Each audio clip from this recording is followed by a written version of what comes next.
Following the devastating final echoes of the Polish campaign in October 1939, the European continent plunged into a perplexing and uneasy phase which Western commentators, somewhat glibly, labeled the Phoney War.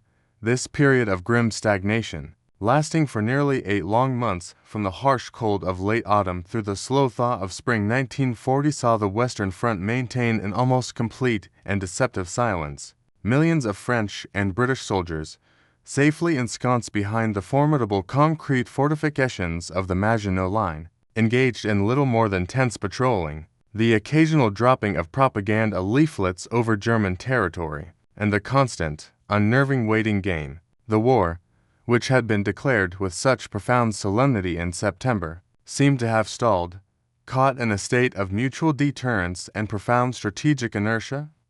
Yet, this pervasive silence was fundamentally misleading, for Adolf Hitler and the German High Command Oberkommando der Wehrmacht, or OKW, these months were anything but quiet. They constituted a critical and highly productive period of consolidation, rearmament, and intensive doctrinal refinement in preparation for the ultimate, decisive blow against the West, while Hitler remained absolutely obsessed with his primary and highly ideological objective, the rapid invasion and total subjugation of France, and the Low Countries. He and his strategists were forced to first confront a critical and non-negotiable strategic vulnerability lurking far to the north, the iron or lifeline. This strategic imperative would ultimately dictate the next major military move of the Third Reich, the economic engine of the Third Reich, the vast industrial heart responsible for pumping out the tanks, heavy artillery, U-boats, and modern aircraft essential for sustained global warfare, was critically dependent on the uninterrupted supply of high-grade raw materials. Chief among these was iron ore, the vast majority of which was sourced from the rich mining region of neutral Sweden. During the warmer months of the year, this vital commodity was shipped safely and efficiently across the Baltic Sea directly to German ports. However, as winter approached and the northern Baltic Sea shipping lanes either froze over or became too exposed to the potential interdiction of the vastly superior British naval forces, the supply route shifted dramatically and dangerously. Virtually all of the indispensable Swedish iron ore was transported by rail westward across the rugged Swedish interior to the deep water, ice-free Norwegian port of Narvik. From Narvik, the ore carriers then embarked on a crucial journey south, meticulously hugging the protection offered by the long, convoluted Norwegian coastline. They traversed the narrow, sheltered stretch of Norwegian territorial waters, a route famously known as the Norwegian Corridor, before eventually reaching German ports. This coastal artery was, quite simply, the very lifeblood of the entire German armaments industry, and its extreme vulnerability to Allied naval interference was glaringly obvious to both sides of the conflict. Any sustained interruption of this vital supply chain would critically degrade Germany's ability to wage a long war, forcing a disastrous slowdown in production. Thus, Norway, despite its long-standing and fiercely protected status as a neutral country,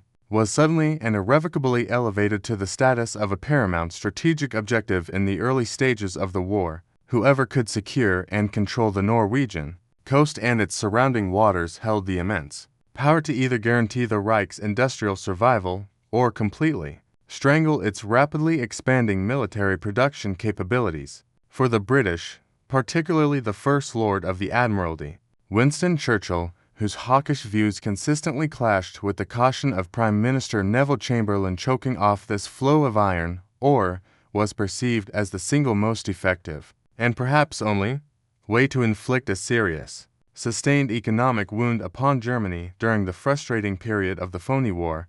Churchill argued vehemently and repeatedly within the War Cabinet that the Allies must take decisive action, specifically by laying extensive minefields in the Norwegian territorial waters. The purpose of this action, code-named Operation Wilfred, was to forcibly compel the ore carriers to divert out of the protected corridor and into the open international sea lanes, where the overwhelming might of the Royal Navy could intercept and seize them.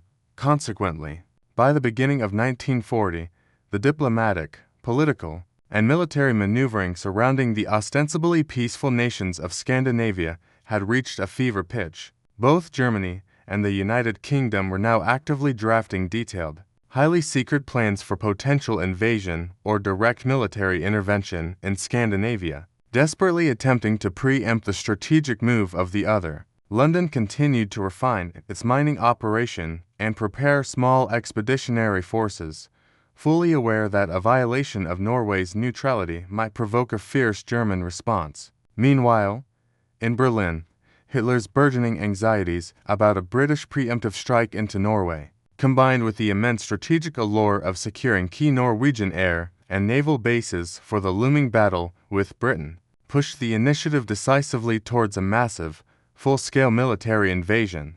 The Phoney War was a fragile cover for a massive geopolitical chess game, and its explosive resolution was now imminent, set to be brutally unleashed upon the unsuspecting nations of Norway and Denmark. The race to dominate Scandinavia, a race that neither nation truly wanted to join, had begun, and the world was about to witness the dramatic extension of the blitzkrieg into the rugged terrain and icy fjords of the far north. As the Phoney War settled into its deceptive calm across the Western Front, the strategic importance of Scandinavia, particularly Norway, became an increasingly pressing concern for Adolf Hitler. His initial focus after the Polish victory was unequivocally on the West, fixated on the decisive defeat of France and Britain. However, a confluence of factors, both internal and external, began to shift his attention northward, transforming a vague strategic possibility into an urgent, concrete military objective. Hitler's decisions were rarely purely military. They were often driven by a mix of intuition, ideological conviction, and a profound distrust of his enemy's intentions. One of the most significant external influences came from an unexpected quarter, Vidkun Quisling. Quisling, a former Norwegian defense minister and the leader of Norway's small, ultranationalist Nasjonal National Union Party, was a fervent admirer of Nazism and a staunch anti-communist. He firmly believed that Norway's neutrality was a sham and that the British, driven by their imperial ambitions, would inevitably invade Norway to seize control of its strategic coastline and, crucially, to cut off Germany's vital iron ore supplies from Sweden. In December 1939, Quisling traveled to Berlin and, through intermediaries, managed to secure an audience with Hitler. During this meeting, Quisling painted a compelling, albeit highly biased, picture for the Führer. He vehemently argued that the Norwegian government was weak, susceptible to Allied pressure, and secretly pro-British. He asserted that a British invasion was not merely probable, but imminent, and that only a preemptive German intervention, supported by a sympathetic Norwegian nationalist movement led, of course, by Quisling himself, could secure Norway's true destiny and prevent it from falling into Allied hands. Quisling proposed a German-backed coup d'etat that would install his regime, which would then invite German forces into the country to protect its neutrality against the British threat. Hitler, ever wary of British intentions and acutely aware of the economic vulnerability that the Narvik iron ore route represented, found Quisling's warnings highly plausible. The idea of securing crucial naval and air bases along the Norwegian coast also deeply appealed to him. Such bases would provide invaluable jumping-off points for U-boat and Luftwaffe operations into the North Atlantic, allowing the Kriegsmarine to circumvent the British blockade more effectively and directly threaten vital Allied shipping lanes to and from the British Isles. Control of Norway would also make it exponentially harder for the British to blockade Germany's access to the Baltic Sea.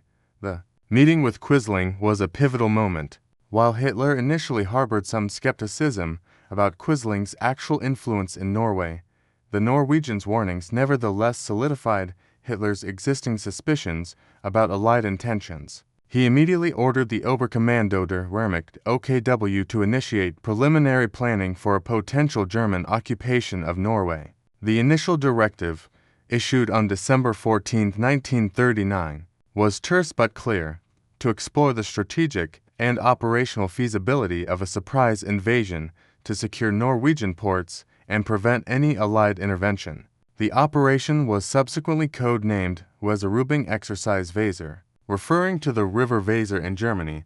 The planning phase for Operation Weserübung was shrouded in intense secrecy. Even within the highest echelons of the German military, key individuals, primarily Grand Admiral Erich Raeder, Commander-in-Chief of the Kriegsmarine, became powerful advocates for the Norwegian venture. Raeder underscored the critical importance of naval bases in Norway for the U-boat campaign and for challenging British naval dominance in the North Sea.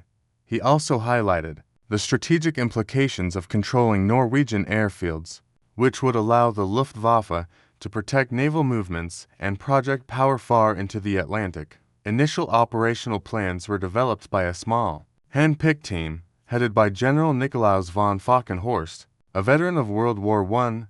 The challenges were immense: a distant invasion across hostile seas, an unforgiving terrain, and the need for absolute surprise. The plan that began to emerge was audacious, a simultaneous, multi-pronged attack involving naval landings in numerous key Norwegian ports from Oslo in the south to Narvik in the far north, supported by airborne assaults to seize vital airfields and strategic points. Denmark, a small, strategically located nation, would also be seized simultaneously, a necessary stepping stone and a means to secure the sea lanes leading into the Baltic.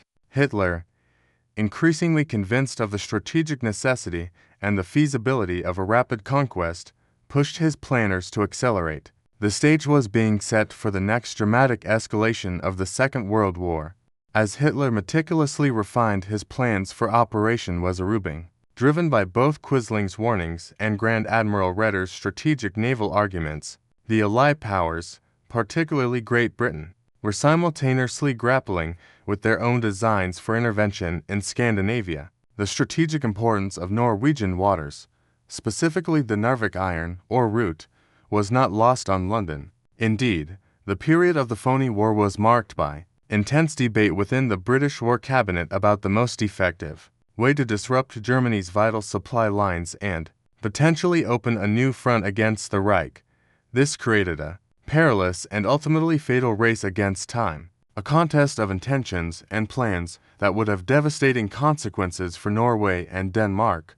The British plan, championed fiercely by the First Lord of the Admiralty, Winston Churchill, was codenamed Operation Wilfred. The core objective of Wilfred was elegantly simple yet strategically audacious: to lay extensive minefields within the neutral Norwegian territorial waters, particularly around the crucial port of Narvik and the southern stretches of the Norwegian coast. The rationale was clear. By mining these sheltered waters, the British hoped to force the German or convoys out into the open international sea. Once exposed, these merchant vessels, carrying the lifeblood of the German war machine, would become easy prey for the superior might of the Royal Navy. Churchill argued that this act, while technically a violation of Norwegian neutrality, was a necessary and justifiable measure to starve Germany's industry and hasten the end of the war. He believed that the strategic gains far outweighed the diplomatic repercussions. However, Operation Wilfred faced significant political and diplomatic hurdles. Prime Minister Neville Chamberlain, still deeply scarred by the failures of appeasement and anxious to avoid alienating neutral nations or being seen as the aggressor, was far more cautious. He and other members of the War Cabinet worried intensely about the international condemnation that would inevitably follow a blatant breach of Norway's neutrality. Furthermore, there was the lingering fear that a British intervention might provoke a swift and disproportionate German response, potentially drawing Allied forces into a difficult and costly campaign in the far north, diverting resources from the anticipated main battle on the Western Front. This internal debate led to agonizing delays and revisions, hamstring the speed and decisiveness of the Allied response. Compounding these strategic hesitations, the British and French also conceived Plan R4, a much larger, more ambitious operation designed to complement Operation Wilfred. Plan R4 envisioned sending a substantial expeditionary force to land in Norway. The stated objective was to seize key Norwegian ports and secure the vital Swedish iron ore fields, effectively creating a new front against Germany in Scandinavia. This plan, however, was predicated on a German reaction to the mining operation. The Allies hoped that if Germany responded to Operation Wilfred by invading Norway, it would provide a legitimate pretext for the Allied intervention under international law, allowing them to act as defenders of Norwegian sovereignty rather than aggressors. This convoluted logic, designed to save diplomatic face, cost precious weeks. Meanwhile, in Berlin, Hitler's planning for Operation Weserübung was proceeding with ruthless efficiency and absolute secrecy. General Nikolaus von Falkenhorst's small planning staff worked tirelessly, drawing on limited intelligence, to devise a comprehensive strategy. Unlike the piecemeal Allied approach, Weserübung was designed as a single, overwhelming strike. The German plan called for simultaneous landings by naval forces in all key Norwegian ports from Oslo in the south, traversing the entire lengthy coastline, to Narvik in the far north, supported by unprecedented airborne assaults to seize vital airfields and strategic communication nodes. Denmark, due to its geographical position as a gateway to the Baltic and a strategic stepping stone, would also be invaded simultaneously with minimal resistance expected.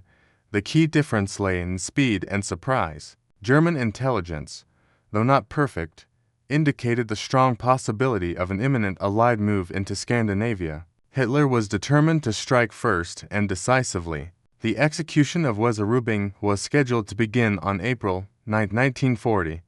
This date was chosen specifically to preempt the anticipated British mining operation. The Germans understood that even a few days' lead could be decisive in securing the strategic initiative. Thus, a dangerous, high-stakes game of poker was being played, with the fate of Norway and Denmark hanging in the balance. The Allies, burdened by democratic process, internal disagreements, and a desire to maintain the moral high ground, were tragically slow. Hitler, unencumbered by such constraints, was poised to deliver a lightning blow that would catch his adversaries completely off guard and shatter the illusion of the Phoney War forever. The intricate diplomatic dance and the clandestine military planning that defined the preceding months culminated in the dramatic hours of April 9, 1940. The date marked the brutal end of the Phoney War and the launch of Operation Weserübung, the German invasion of Denmark and Norway. The goal was to achieve total surprise and overwhelming speed. The core tenets of the Blitzkrieg executed on an unprecedented scale across land, sea, and air. This was the first major combined arms operation of its kind, relying heavily on the synchronized deployment of the Kriegsmarine Navy, Luftwaffe Air Force, and specialized mountain troops. The operation was meticulously timed to coincide with the execution of the British Operation Wilfred, the mining of Norwegian waters, which was scheduled to begin just hours later. The German Navy was determined to strike first. Under the cover of heavy weather and darkness, the German invasion fleet, divided into 6 distinct groups, one for each major target along the Norwegian coast, plus the Danish operation, began their perilous journey across the North Sea. Each naval group, ranging from heavy cruisers and destroyers to U-boats and heavily laden troop transports, was tasked with a specific, vital Norwegian port: Oslo, Kristiansand, Egersund, Bergen, Trondheim, and Narvik. The initial target was the strategically essential nation of Denmark. Denmark, due to its flat terrain, small military, and immediate proximity to the German border, was overwhelmed almost instantly. The invasion, codenamed Weserübung, began with forces crossing the Danish-German border at 4:15 a.m., coinciding with coordinated air and sea landings. German parachute troops, the Fallschirmjäger, were used in a truly revolutionary manner, executing the world's first-ever airborne assault to secure the crucial Storstrøm Bridge, which linked the Danish islands. Simultaneously, other ground forces rapidly moved to capture key airfields, most importantly the massive facility at Aalborg, which would be vital for supporting the main assault on Norway.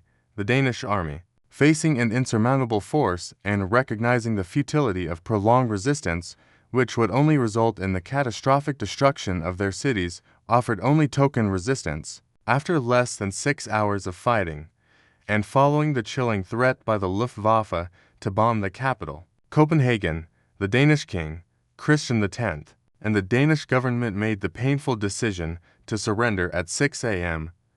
Denmark was swiftly placed under military occupation, losing its sovereignty but avoiding the devastation of an extended campaign. This lightning-fast conquest secured Germany's northern flank and provided invaluable forward air bases and naval staging grounds for the decisive assault on Norway. Meanwhile, in Norway, the invasion, Weserübung, met a dramatically different, yet equally confusing, reception. The Norwegian government, committed to strict neutrality, had repeatedly ignored intelligence warnings, some even provided directly by Allied sources about an imminent German attack. The first indications of trouble came from the sea, as the German naval groups navigated the long, intricate fjords toward their objectives. They relied on darkness and the assumption of Norwegian passivity. The element of surprise was partially preserved, but not entirely. As the first invasion ships began moving into Norwegian territorial waters, a small but significant engagement occurred when the German transport Rio de Janeiro was sunk off the coast of Lillesand by the Polish submarine Orzel operating under British command. The subsequent rescue of German troops, many of whom were dressed in uniforms and revealed their mission, provided a fleeting, last-minute warning to local Norwegian authorities. However, the centralized command structure was too slow and too hesitant to translate these isolated warnings into a nationwide mobilization.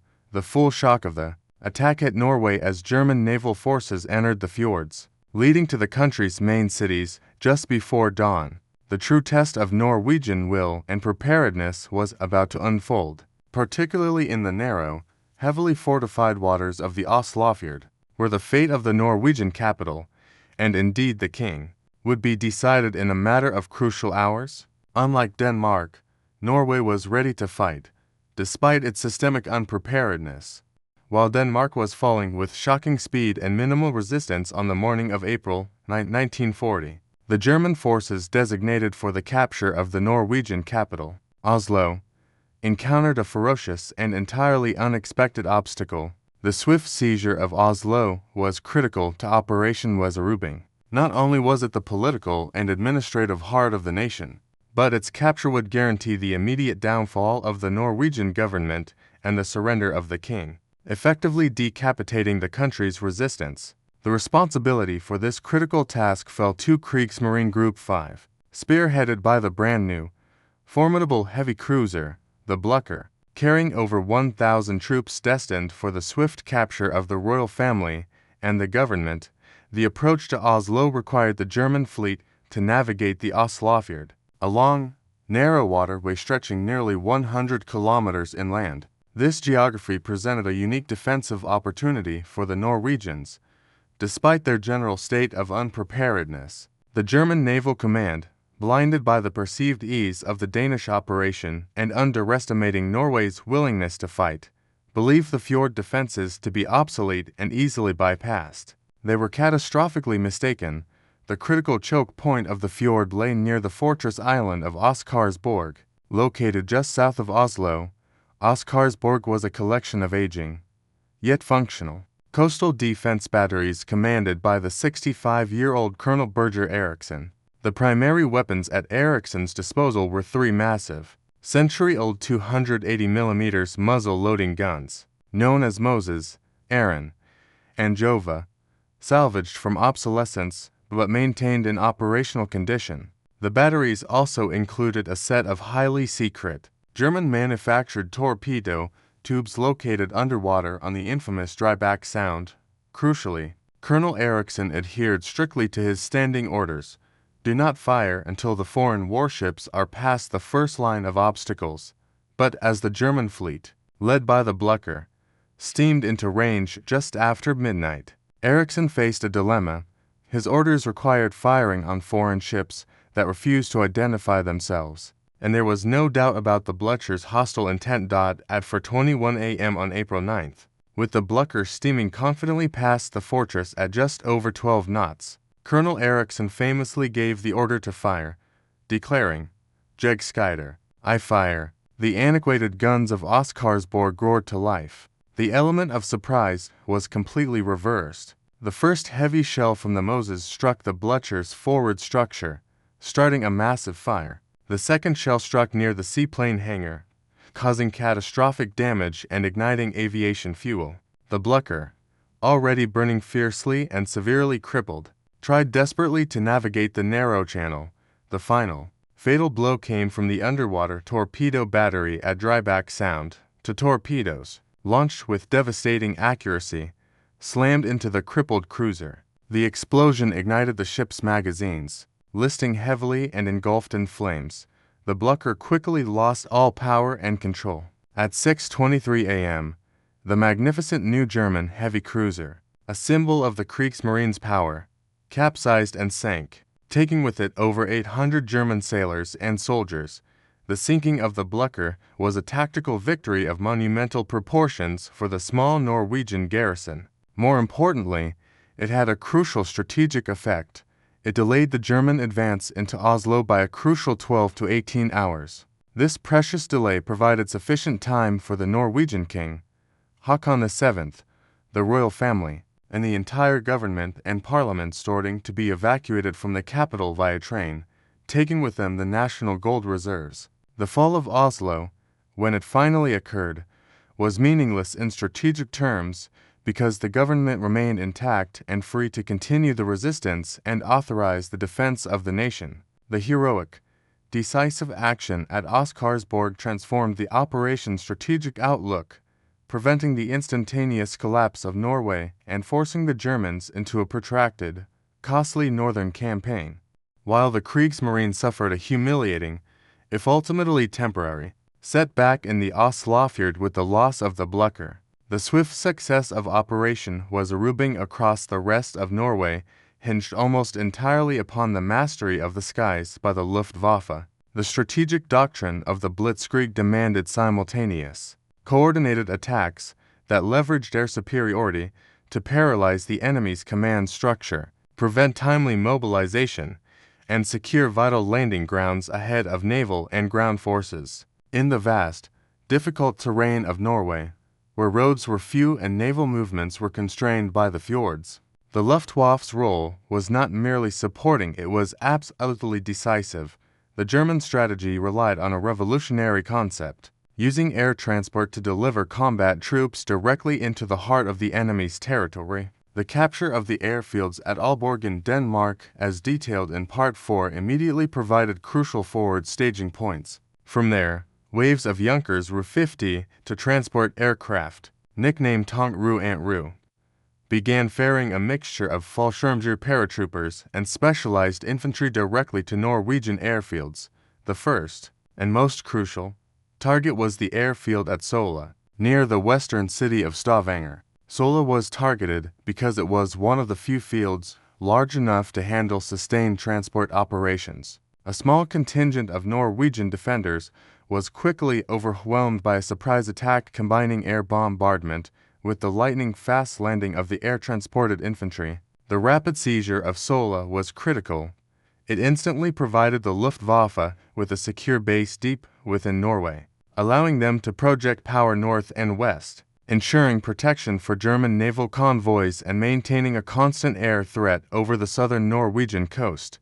Further north, the Luftwaffe executed similar decisive maneuvers. At Trondheim, the centrally located coastal city, the German invasion force was delayed by thick fog. Recognizing the need to accelerate the timetable, the German command used Ru-52s to land troops at the nearby Vernes airfield, securing the crucial access point to the city and allowing the naval forces to disembark without significant opposition once the fog lifted. This airborne seizure effectively broke the will of local Norwegian forces and secured a deep water harbor that would serve as a long-term supply base for the German operations.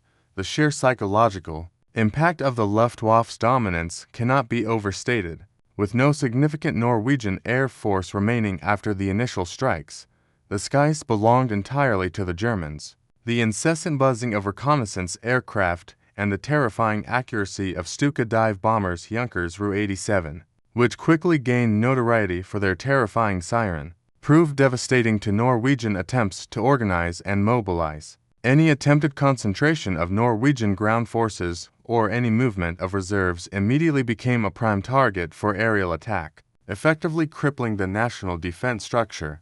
This total air superiority also had a direct effect on naval operations. German Heinkel He-111 and Junkers Ru-88 bombers effectively provided the only air cover available in the North Sea for the German invasion fleet. This was a high-risk operation for the Kriegsmarine, which had sacrificed its heavy cruisers and destroyers for the landings. The constant presence of the Luftwaffe, however, managed to deter early British naval intervention in the southern sectors, buying the crucial time needed for the German ground troops to consolidate their hold on the coastal cities.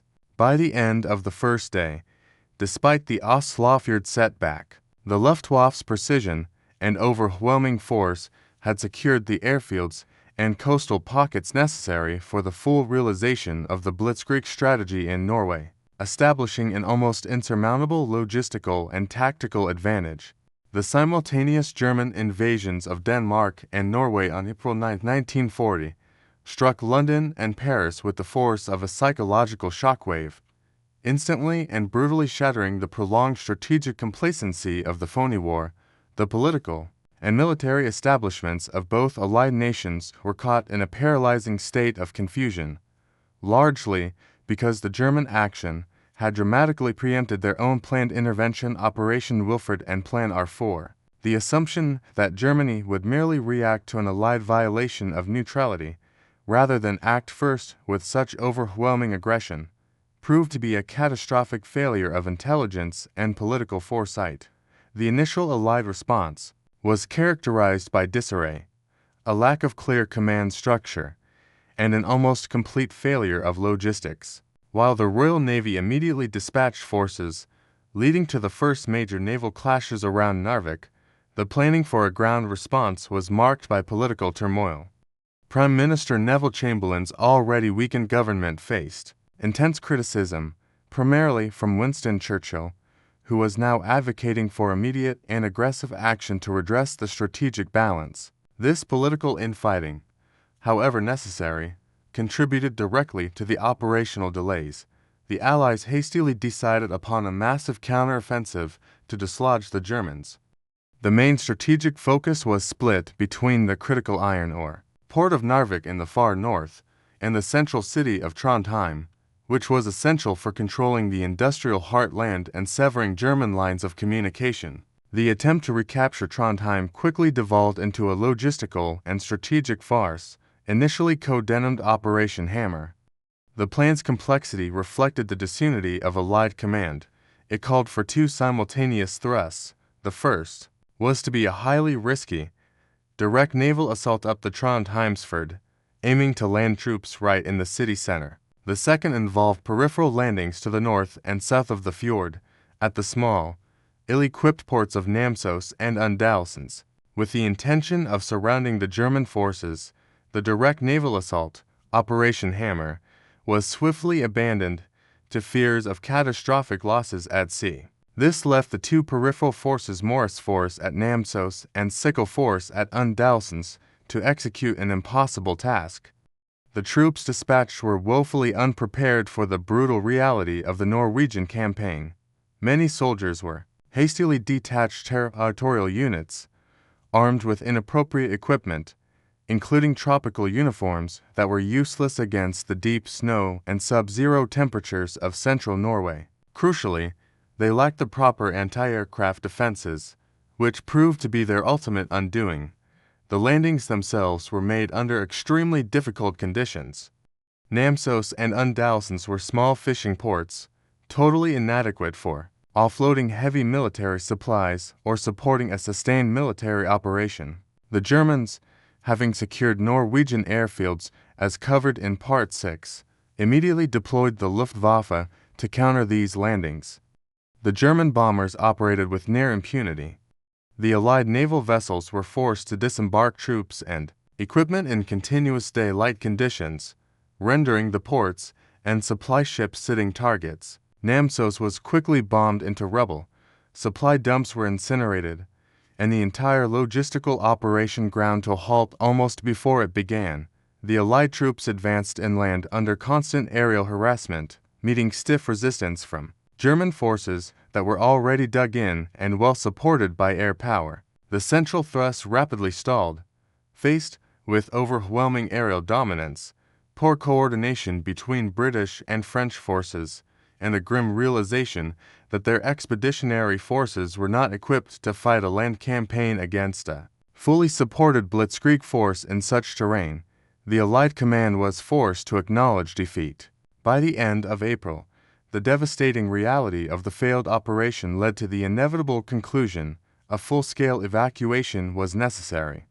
In a hurried, desperate withdrawal that echoed the future disaster at Dunkirk, the Allied forces were pulled out of central Norway under heavy aerial bombardment. The central Norwegian campaign was a humiliating, unequivocal strategic failure for the Allies, exposing fatal flaws in their planning, logistics, and readiness, and costing Chamberlain his premiership shortly thereafter.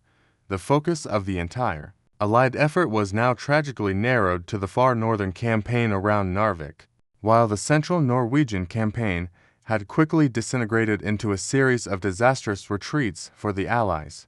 The attention of both German and Allied high commands remained fiercely fixed upon one distant, crucial objective, the Northern Iron, or port of Narvik. The battle for this remote harbor, located 1,000 miles from Allied bases and deep within the Arctic Circle, became the longest, most brutal, and most strategically complex engagement of the entire Operation Weserübung. Lasting nearly 2 months, the German force tasked with securing Narvik was heavily reliant on the Kriegsmarine, led by Commodore Friedrich Bondt.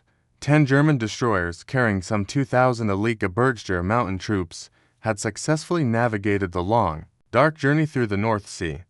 They entered the narrow Oslofjord on April 9, 1940, sinking to old Norwegian coastal defense ships and seizing the port with relative ease. The mountain troops, commanded by General Edward Deitel, quickly consolidated their hold. However, the subsequent naval action ensured their isolation. The British response was swift and devastatingly effective at sea, driven by Churchill's determination to strike back. On April 10th, the First Battle of Narvik saw 5 British destroyers launch a surprise attack into the fjord, catching the unsuspecting German ships completely off guard. 2 German destroyers were sunk, and 3 were damaged. The British, however, suffered to losses. This action immediately alerted the Germans to the gravity of the threat. The decisive confrontation occurred 3 days later, on April 13th, during the Second Battle of Narvik. A powerful British squadron, spearheaded by the battleship HMS Warspite and 9 destroyers, swept into the fjord. The ensuing battle was one-sided.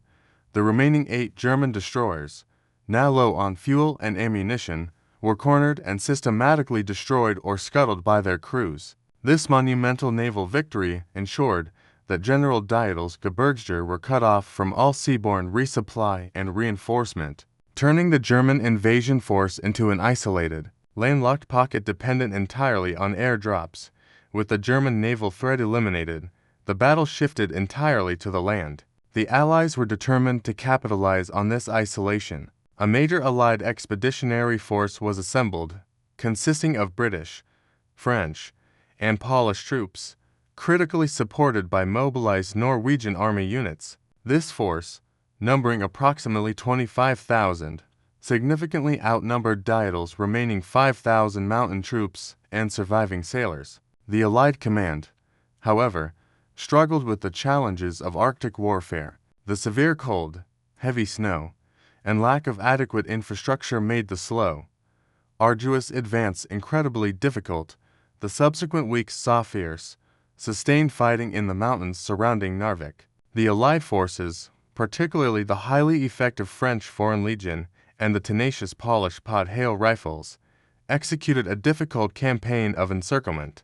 The final, coordinated attack on Narvik was launched on May 28, 1940. The Allies, utilizing a combined naval bombardment and a brilliant flanking maneuver by Norwegian forces, successfully recaptured the port. This was the first major strategic victory for the Allied ground forces of the war, a moment of profound psychological relief for the embattled Allies. However, this victory was to be tragically short-lived. Even as Allied flags were being raised over Narvik, the strategic balance of the entire war had shifted. On May 10, 1940, Hitler had launched Case Yellow, Volgelb, the devastating invasion of France and the Low Countries. The rapid collapse of French defenses created an existential crisis for the Allies. Recognizing that all available men and ships were needed to fight the Battle of France and evacuate the encircled forces at Dunkirk, the Allied High Command made the painful and inevitable decision. Just 2 weeks after recapturing the vital port, the Allied forces began the hurried Operation Alphabet, the evacuation of all personnel from Norway. General Dietl, who was on the brink of surrender, suddenly found himself relieved of pressure. By June 8, 1940, Narvik was abandoned, and the German Gebirgsjäger reoccupied the port, securing the iron ore supply route once and for all. The temporary Allied victory at Narvik on May 28, 1940, was a bittersweet and ultimately fleeting triumph. It provided the Allies with a much-needed morale boost and proved that German Gebirgsjäger could be defeated in conventional mountain warfare. However, even as the Allied flags were proudly raised over the recaptured port, the entire strategic landscape of the war had shifted decisively and disastrously in Germany's favor. The battle for Norway had become secondary to an existential crisis unfolding in Western Europe. On May 10, 1940, Hitler had launched Case Yellow Volgelb, the devastating invasion of France, Belgium, and the Netherlands. The speed and success of the new blitzkrieg in the West were staggering. The armored thrusts of the panzer divisions rapidly bypassed the Maginot Line, broke through the Ardennes, and within days, encircled the main body of the British Expeditionary Force BEF and large parts of the French army near the coast. The crisis was immediate, profound, and utterly overwhelming. Faced with this potential total collapse on the Western Front, the Allied High Command and the British War Cabinet, now led by the newly appointed Prime Minister Winston Churchill, were forced to make the agonizing and inevitable decision. Norway had to be abandoned. Every available ship, every trained soldier, and every aircraft was desperately needed for the defense of France and the rescue operation at Dunkirk. The strategically vital iron ore route, the original casus belli, became insignificant compared to the immediate threat of a German invasion of Britain itself. The evacuation of all Allied personnel from Norway, code-named Operation Alphabet, commenced immediately following the recapture of Narvik. Beginning on June 4, 1940, and concluding on June 8, British, French, and Polish troops were hurriedly pulled out of the northern fjords. The evacuation fleet, operating under immense danger from the Luftwaffe and German U-boats, successfully extracted over 25,000 Allied troops. The largest tragedy during the evacuation occurred on June 8, when the aircraft carrier HMS Glorious, carrying Hurricanes and Gladiators that had operated from Norwegian airfields, was ambushed and sunk by the German battleships Scharnhorst and Gneisenau off the coast. The immediate political consequence of the evacuation was the final collapse of Norwegian resistance on the mainland.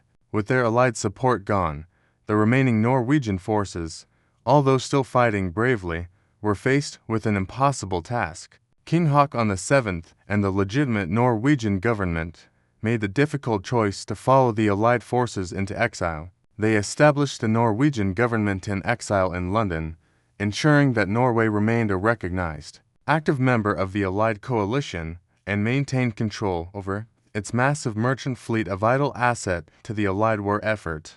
On June 10, the final Norwegian forces surrendered, and the country was placed under full German occupation. The political vacuum was immediately filled by Hitler's chosen collaborator, Vidkun Quisling. Though initially met with suspicion by the German occupiers themselves, Quisling was eventually installed as minister-president, leading a brutal, pro-Nazi puppet regime. His name immediately became synonymous worldwide with the ultimate act of political betrayal and collaboration with an invading enemy. The Norwegian campaign, despite the localized defeat at sea and the temporary loss of Narvik, resulted in a definitive strategic victory for Germany, securing the northern flank, providing invaluable bases for the Kriegsmarine, and ensuring the continued, uninterrupted flow of vital Swedish iron ore for the crucial battles ahead.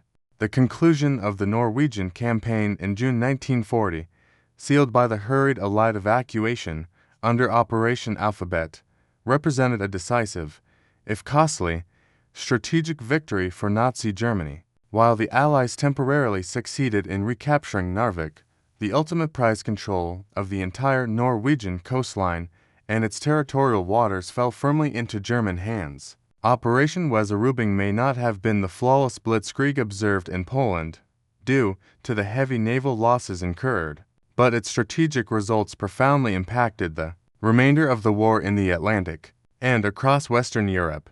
The most immediate and critical strategic consequence was the permanent securing of the iron ore lifeline. With Norwegian waters firmly under German control, the flow of high-grade Swedish iron ore from Narvik to the German industrial heartland was guaranteed for the duration of the conflict. This was a non-negotiable economic necessity that sustained Germany's massive output of tanks, U-boats, and aircraft, fueling the subsequent invasions and the relentless Atlantic U-boat campaign.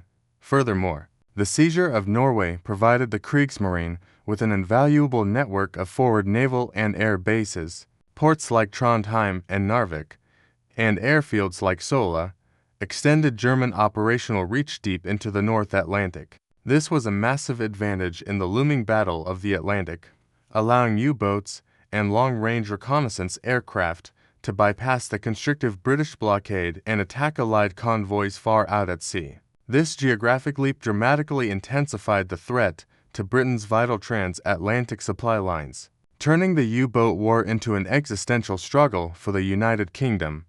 However, this victory came at a crippling cost to the German Navy. The fierce naval battles around Narvik and the sinking of the Blücher resulted in the loss of 1 heavy cruiser and 10 modern destroyers, representing a significant proportion of the Kriegsmarine's capital surface fleet. These losses rendered the German Navy incapable of challenging the might of the Royal Navy in any large-scale surface engagement for the next several years. Crucially, this weakness would prevent Hitler from launching Operation Sea Lion, the planned invasion of Britain later that year, as the necessary naval superiority to support an amphibious landing simply did not exist. The Kriegsmarine effectively sacrificed its immediate offensive capability to secure the long-term strategic advantage of Norway. The campaign also exposed and exacerbated significant command and logistical failures within the Allied forces. The ill-fated counter-landings in central Norway, Namsos and Undalsens, were a disastrous combination of poor intelligence, insufficient anti-aircraft support, inadequate equipment for Arctic conditions, and crippling disunity of command between British and French forces. The chaotic withdrawal exposed the systemic unpreparedness of the Allies for modern, integrated warfare and cost Prime Minister Neville Chamberlain his office, leading directly to the ascension of Winston Churchill to the premiership. Churchill, now leading the country, would inherit the grim task of facing the full force of the Blitzkrieg alone. Finally, the long shadow of Operation Weserübung fell heavily upon the Norwegian people. Norway spent 5 long years under a brutal military occupation. The political betrayal of Vidkun Quisling became a permanent, historical term for collaboration. Yet, just as in Poland, the loss of the mainland gave birth to an enduring spirit of resistance. The king and government in exile mobilized the massive Norwegian merchant fleet, the Nortraship, a vital asset that became the 4th largest Allied naval force. Within Norway, a robust and effective resistance movement formed, continually harassing the German garrisons and tying up significant numbers of German troops estimated to be nearly 300,000 men who could have been deployed on other, more critical fronts, such as the invasion of the Soviet Union. In sum, the Norwegian campaign was a high-stakes, high-cost gamble. It secured Hitler's industrial lifeblood and provided him with invaluable bases for the Atlantic War. However, it came at the expense of his surface fleet, a loss that bought Britain crucial time and security. Later in 1940, Operation Weserübung marked the definitive end of the Phoney War and confirmed that the Blitzkrieg had moved beyond the Polish plains, proving its adaptability and setting the grim stage for the battles that would soon engulf the entire European continent.